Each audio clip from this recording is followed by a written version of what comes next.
नमस्कार साथियों, स्वागत है आपका हमारे YouTube चैनल में।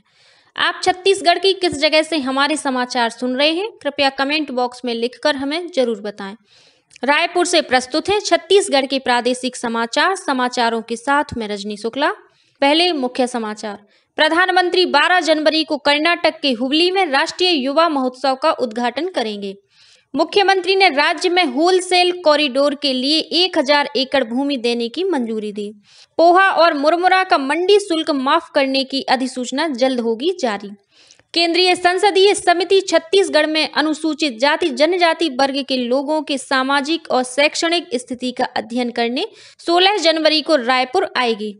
बीजापुर और दंतेवाड़ा जिले में सुरक्षा बलों ने 7 माओवादियों को गिरफ्तार किया और कल विश्व हिंदी दिवस मनाया गया। केंद्रीय मंत्री अनुराग सिंह ठाकुर ने कहा कि हिंदी भारत को आत्मीयता की भावना से जोड़ती है। अब समाचार विस्तार से। 26वां राष्ट्रीय युवा महोत्सव 12 से 16 जनवरी 2023 तक कर्नाटक के हुबली और धारवाड़ में आयोजित किया जाएगा। नई दिल्ली में मीडिया को संबोधित करते हुए युवा कार्य और खेल मंत्री अनुराग सिंह ठाकुर ने कहा कि इस साल के युवा महोत्सव का विषय विकसित युवा विकसित भारत है। उन्होंने कहा कि प्रधानमंत्री नरेंद्र मोदी बृहस्पतिवार को स्वामी विवेकानंद की जयंती के अवसर पर इस महोत्सव का उद्घाटन करेंगे। इस कार्यक्रम में देश भर से 7,500 से अधिक प्रतिनिधियों के भाग लेने की उम्मीद है। मुख्यमंत्री भूपेश बघेल ने Chhattisgarh chamber of commerce and industries की मांग पर राज्य में होलसेल कॉरिडोर के लिए 1000 एकड़ भूमि देने की मंजूरी दे दी है। साथ ही उन्होंने कहा कि आगामी 4 महीनों के दौरान कॉरिडोर का निर्माण कार्य शुरू हो जाएगा। वहीं श्री बघेल ने पोहा मुरमुरा का मंडी शुल्क माफ करने की अधिसूचना भी 1 हफ्ते के भीतर जारी करने की घोषणा की है।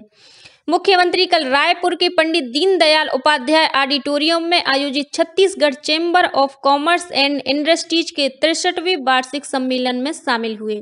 इस मौके पर श्री बघेल ने आवासीय प्रयोजन के लिए सुरक्षित भूमि में संचालित व्यावसायिक गतिविधियों का नियमितीकरण करने की बात कही। उन्होंने कहा कि सभी बाजारों में प्रकाश, स्वच्छता, सीसीटीवी जैसी सुविधाओं की व्यवस्था की जाएगी। मुख्यमंत्री ने दूसरे राज्यों में बनाई गई वस्तुओं की खरीदी प्रदेश में पंजीकृत जीएसटी व्यापारियों से ही करने की घोषणा की।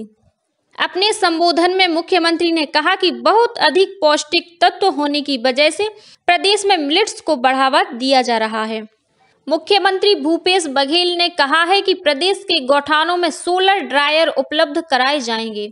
मुख्यमंत्री ने कहा कि धमदा और पत्थल गांव में टमाटर के बड़े पैमाने पर उत्पादन को देखते हुए यहां के गौठानों में टमाटर को सुखाकर विक्रय करने का काम शुरू किया जा सकता है। इसी तरह अन्य स्थानों में छत्तीसगढ़ की भाजियों को सुखाकर उनके विक्रय की शुरुआत भी की जा सकती है। श्री बघेल ने उम्मीद जताई कि इन कामों से भी किसानों और समूहों की आय बढ़ेगी। मुख्यमंत्री कल रायपुर स्थित अपने निवास कार्यालय में गोधन न्याय योजना के हितग्राहियों को राशि के ऑनलाइन अंतरण के लिए आयोजित वर्चुअल कार्यक्रम को संबोधित कर रहे थे। इस दौरान मुख्यमंत्री ने गौपालकों, गोबर विक्रेताओं, गौठान समितियों और महिला स्व सहायता समूहों को 7 करोड़ 5 लाख रुपए की राशि का अंतरण किया। इस मौके पर उन्होंने कहा कि प्रदेश में 25 जिलों के 37 गौठानों में गोबर पेंट बनाने की यूनिट स्थापित करने की घोषणा की। केंद्रीय संसदीय समिति छत्तीसगढ़ में अनुसूचित जाति और अनुसूचित जनजाति वर्ग के लोगों के सामाजिक और शैक्षणिक स्थिति का अध्ययन करने के लिए 1 दिवसीय दौरे पर रायपुर आ रही है। डॉक्टर कीर्ति प्रेमजी भाई सोलंकी की अध्यक्षता में आने वाले इस दल की राज्य के मुख्य सचिव और वरिष्ठ अधिकारियों के साथ 16 जनवरी को बैठक होगी। इसके अलावा यह संसदीय दल अन्य संस्थानों के साथ बैठक कर अनुसूचित जाति और जनजाति वर्ग के लिए किए गए कल्याणकारी कार्यों पर चर्चा करेगी। एनीमिया मुक्त भारत अभियान में छत्तीसगढ़ देश में 3रे स्थान पर है। अभियान के तहत बच्चों, किशोरों, गर्भवती और शिशुवती महिलाओं को आयरन, फोलिक एसिड सप्लीमेंटेशन उपलब्ध कराने में छत्तीसगढ़ ने यह उपलब्धि हासिल की है। इस अभियान के जरिए 6 माह से 19 वर्ष तक के बच्चों और गर्भवती तथा शिशुवती महिलाओं को इन दवाओं की खुराक दी जाती है। केंद्र सरकार द्वारा हर महीने इस अभियान के तहत सभी राज्यों और केंद्र शासित प्रदेशों में IFA सप्लीमेंटेशन का स्कोर कार्ड जारी किया जाता है। बीते 3 महीनों जुलाई, अगस्त और सितंबर में छत्तीसगढ़ लगातार देश में तीसरे स्थान पर रहा। भारतीय जनता पार्टी द्वारा राज्य में आगामी विधानसभा चुनाव की तैयारियों के सिलसिले में बैठकों का दौर जारी है। इसी कड़ी में राजनांदगांव के सोमनी में आयोजित बैठक में पार्टी के प्रदेश अध्यक्ष अरुण साव, पूर्व मुख्यमंत्री डॉक्टर रमन सिंह और प्रदेश प्रभारी ओम माथुर शामिल हुए। इस मौके पर श्री साव ने कहा कि पार्टी कार्यकर्ता जीत के संकल्प के साथ आगामी चुनाव के लिए तैयार है। वहीं डॉक्टर सिंह ने आरोप लगाया कि राज्य की कांग्रेस सरकार हर मोर्चे पर विफल रही है। इस बैठक में चुनावी रणनीति पर विचार विमर्श के साथ ही विभिन्न विषयों पर प्रस्तुतिकरण दिया गया। वहीं राजधानी रायपुर के साइंस कॉलेज में प्रस्तावित चौपाटी मामले की शिकायत भारतीय जनता पार्टी केंद्र सरकार से करेगी। भाजपा नेता इस मामले में रायपुर स्मार्ट सिटी परियोजना में घोटाले का आरोप लगा रहे हैं। सांसद सरोज पांडे और सुनील सोनी के साथ पूर्व मंत्री राजेश मूणत तथा रायपुर शहर के भाजपा पार्षद नई दिल्ली आएंगे, जहां वे केंद्रीय मंत्री हरदीप सिंह पुरी से भेंट कर इस मामले में ज्ञापन सौंपेंगे। राज्य सरकार शासकीय औद्योगिक प्रशिक्षण संस्थाओं में प्रशिक्षण अधिकारियों के रिक्त पदों के विरुद्ध पहले चरण में 400 रिक्त पदों पर सीधी भर्ती करेगी। राज्य शासन द्वारा इसके लिए अनुमति दे दी गई है। राज्य सरकार के निर्णय के अनुसार कौशल विकास, तकनीकी शिक्षा और रोजगार विभाग द्वारा कल संचालक रोजगार एवं प्रशिक्षण को इन पदों पर सीधी भर्ती की सहमति दे दी गई है।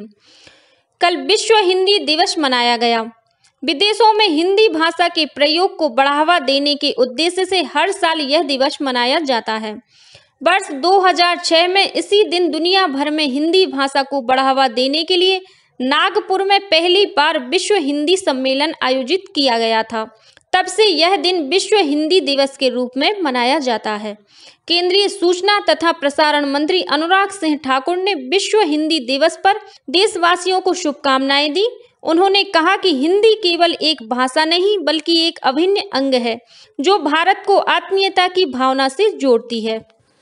बीजापुर जिले के पामेड़ थाना क्षेत्र स्थित धर्माराम के जंगलों से सुरक्षा बलों ने 5 माओवादियों को गिरफ्तार किया है।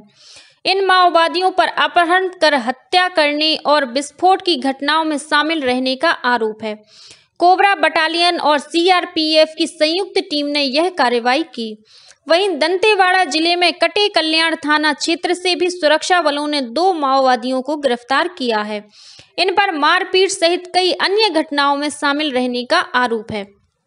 छत्तीसगढ़ के प्रथम घुड़सवार रेजिमेंट NCC द्वारा इन दिनों भिलाई में संयुक्त वार्षिक प्रशिक्षण शिविर का आयोजन किया जा रहा है। 16 जनवरी तक चलने वाले इस शिविर में राज्य की विभिन्न NCC इकाइयों से लगभग 500 कैडेट्स भाग ले रहे हैं। कैंप में कैडेटों को ड्रिल, फायरिंग और अन्य सैन्य गतिविधियों के साथ घुड़सवारी का प्रशिक्षण भी दिया जा रहा है। मुख्यमंत्री के OSD की फर्जी ID का इस्तेमाल करने के आरोप में छत्तीसगढ़ राज्य औद्योगिक विकास निगम के सहायक प्रबंधक U रवि पटनायक को गिरफ्तार कर 14 दिन की न्यायिक रिमांड पर जेल भेज दिया गया है। वहीं बलौदा बाजार में जीवित लोगों को मृत बताकर फर्जी मृत्यु प्रमाण पत्र बनाने और खाता खुलवाकर मुख्यमंत्री निर्माण श्रमिक मृत्यु दिव्यांग सहायता योजना के तहत 1 लाख रुपए का गबन करने का खुलासा हुआ है। इस मामले में छत्तीसगढ़ भवन सन्निर्माण मजदूर संघ की सदस्य और संघ के उपाध्यक्ष सहित 5 लोगों को गिरफ्तार किया गया है।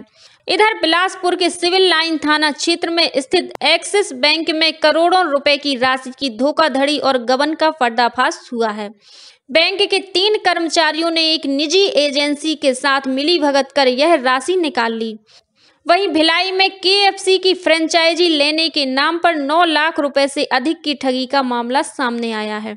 सुपेला थाना प्रभारी के अनुसार अभनपुर नगर पंचायत के मुख्य नगर पालिका अधिकारी ने अपनी बेटी के नाम पर फ्रेंचाइजी लेने के लिए एक वेबसाइट पर आवेदन किया था, जहां से 2 लोगों ने खुद को कंपनी का अधिकारी बताकर अलग अलग किस्तों में राशि जमा कराई।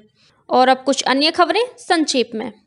मुख्यमंत्री भूपेश बघेल ने भारत के पूर्व प्रधानमंत्री भारत रत्न लाल बहादुर शास्त्री की पुण्यतिथि पर आज उन्हें नमन किया है। श्री बघेल ने शास्त्री जी के देश के लिए योगदान को याद करते हुए कहा कि शास्त्री जी ने आजादी के पहले भारतीय स्वतंत्रता संग्राम और आजादी के बाद सशक्त भारत के निर्माण में अतुल्य योगदान दिया। राज्यपाल अनुसुईया उइके ने अपने ओडिशा प्रवास के दौरान कल पुरी स्थित प्रसिद्ध भगवान जगन्नाथ मंदिर में पूजा अर्चना कर देश और प्रदेश वासियों के सुख समृद्धि की कामना की। कोंडागांव जिले में अधिक ठंड के कारण जिला प्रशासन ने स्कूलों के समय में बदलाव किया है। पहली पाली की कक्षाएं सुबह 8 बजे से दोपहर 12 बजे तक और दूसरी पाली की कक्षाएं दोपहर 12:30 बजे से शाम 5 बजे तक लगेंगी, जबकि एक पाली में संचालित होने वाले स्कूल पहले की तरह ही सुबह 10 बजे से शाम 4 बजे तक लगेंगे। दुर्ग स्थित हेमचंद यादव विश्वविद्यालय में कल अंतर महाविद्यालय युवोत्सव का शुभारंभ हुआ। पहले दिन वाद विवाद और तात्कालिक भाषण प्रतियोगिता हुई, वहीं आज प्रश्नोत्तरी और गायन प्रतियोगिताएं होंगी। बिलासपुर में बीते 4 जनवरी को चलती ट्रेन से एक कैदी के फरार होने के मामले में जिले के वरिष्ठ पुलिस अधीक्षक ने 2 पुलिसकर्मियों को निलंबित कर दिया है। राजनांदगांव में पुलिस अधीक्षक कार्यालय के पास स्थित फ्लाईओवर में 2 ट्रकों के बीच आमने सामने की भिड़ंत में एक ट्रक चालक की मौत हो गई। बताया जाता है कि एक ट्रक के चालक को झपकी आ गई थी और वह सामने से आ रही दूसरी ट्रक से जा टकराया। जांजगीर चांपा जिले के खोखरा गांव में ट्रैक्टर से गिरकर इसके पहिए के नीचे आने से 7 वर्षीय एक बालक की मृत्यु हो गई और भिलाई में राष्ट्रीय राजमार्ग क्रमांक 30 पर तेज रफ्तार ट्रक की टक्कर से एक कार नाले में गिर गई। इस हादसे में कार सवार 3 लोग घायल हो गए। इसी के साथ छत्तीसगढ़ के समाचारों का ये बुलेटिन समाप्त हुआ। नमस्कार।